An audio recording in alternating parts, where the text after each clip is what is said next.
Pengembangan bahasa itu adalah kemampuan untuk mengucapkan kata-kata, memahami makna, dan menggunakan bahasa yang berkomunikasi untuk berkomunikasi. Yang kedua di situ ada kemampuan berpikir abstrak.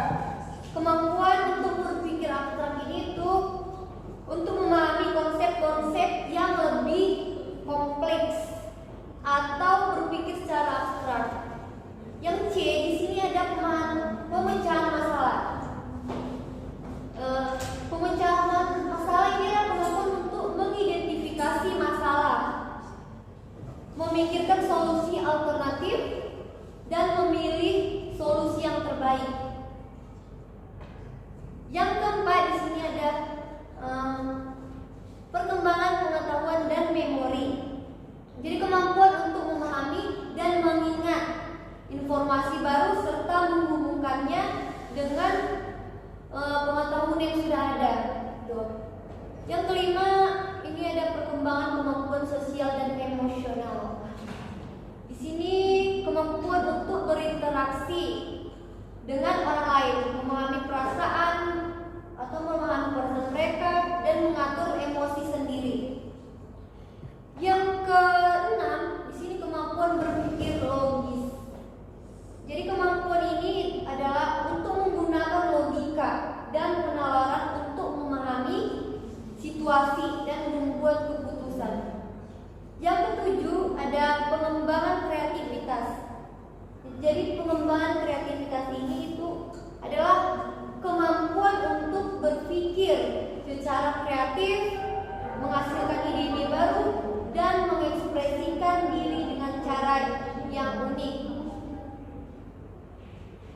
Di sini ada D, perkembangan sosioemosional pada kanak-kanak atau perkembangan sosioemosional pada kanak-kanak merujuk pada pertumbuhan mereka dalam hal interaksi sosial dan perkembangan emosional. Yang pertama di sini adalah pengembangan empati. Jadi perkembangan empati pada kanak-kanak adalah proses penting yang melibatkan pengajaran mereka untuk memahami dan merasakan perasaan orang lain serta belajar bertindak dengan belas kasihan dan pengertian terhadap orang lain. Yang kedua di situ ada kemampuan berbagi dan bermain bersama.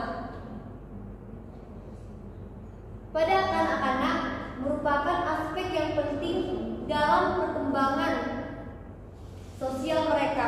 Ini melibatkan atau mempelajari tentang berbagai mainan, peran, dan ruang dengan orang lain, serta berkolaborasi dalam permainan dan aktivitas untuk menciptakan hubungan yang sehat dan membangun keterampilan sosial. Yang ketiga ada pengembangan identitas diri. Di sini pada kanak-kanak ini melibatkan pemahaman tentang siapa mereka, apa yang mereka sukai, apa yang membuat mereka unik atau suka, dan bagaimana mereka. Ini merupakan proses yang kompleks yang dipengaruhi oleh pengalaman, interaksi sosial, dan perkembangan kognitif mereka. Jadi yang keempat di sini adalah pengenalan norma. Pengenalan norma ini pada anak-anak adalah proses di mana mereka mempelajari dan memahami aturan nilai dan perilaku yang diterima secara sosial dalam masyarakat di mana mereka tinggal. Di mana mereka tinggal. Jadi ini melibatkan pembelajaran tentang apa yang dianggap benar atau salah, sopan atau tidak sopan, dan bagaimana berinteraksi dengan orang lain sesuai dengan norma yang ada. Yang kelima di sini adalah pengembangan keterampilan komunikasi. Jadi perkembangan keterampilan komunikasi ini itu proses di mana mereka belajar bagaimana menyampaikan pikiran, perasaan, dan kebutuhan mereka dengan jelas dan efektif kepada orang lain. Ini melibatkan pemahaman tentang cara bagaimana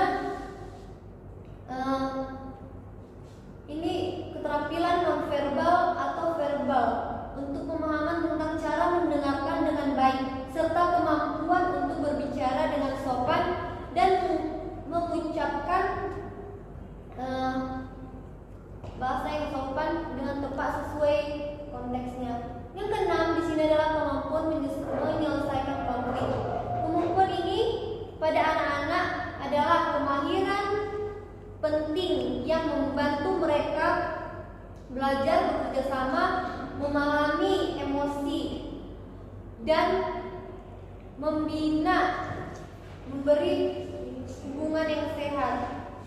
Tuh. Yang ketujuh di sini adalah pengembangan kepercayaan diri. Pengembangan kepercayaan diri ini pada kanak-kanak adalah proses yang penting untuk membantu mereka merasa berani untuk mencoba hal-hal yang baru, mengatasi dan merasa nilai diri yang positif. Ini dapat dicapai melalui dorongan positif, pencapaian kecil, dan memberikan mereka ruang untuk mengambil inisiatif. Sekian dari presentasi saya. Ada yang bertanya? Enggak. Sekian dari presentasi